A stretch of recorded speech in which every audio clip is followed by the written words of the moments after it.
Money laundering ও সন্ত্রাসী অর্থায়ন প্রতিরোধ কার্যক্রম আরও শক্তিশালী করতে কক্সবাজারে সিএএমএলসিও সম্মেলন 2026 অনুষ্ঠিত হয়েছে। সকালে Bangladesh financial intelligence unit BFIU এর উদ্যোগে আয়োজিত এই সম্মেলনে দেশের তফসিলি ব্যাংকগুলোর প্রধান নির্বাহী ও মানি লন্ডারিং প্রতিরোধ সংশ্লিষ্ট কর্মকর্তারা অংশ নেন।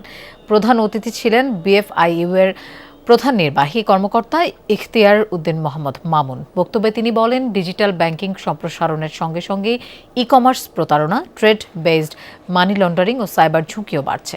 এসব চ্যালেঞ্জ মোকাবেলায় প্রযুক্তি নির্ভর নজরদারি, ঝুঁকিভিত্তিক কমপ্লায়েন্স এবং কার্যকর কর্পোরেট গভর্নেন্স জোরদারের উপর গুরুত্ব আরোপ করেন তিনি। সম্মেলনে পাচারকৃত অর্থ উদ্ধার, ঋণ জালিয়াতি প্রতিরোধ, রিস্ক বেসড সুপারভিশন এবং মিউচুয়াল ইভ্যালুয়েশন নিয়ে আলোচনা অনুষ্ঠিত হয়।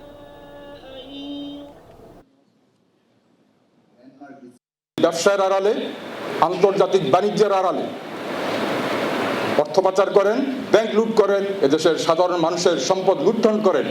তবে তা প্রতিরোধ করার জন্য, প্রতিহত করার জন্য দেশের স্বার্থে, জনগণের পক্ষে আমাদের যা যা করার দরকার আমরা সবই করব।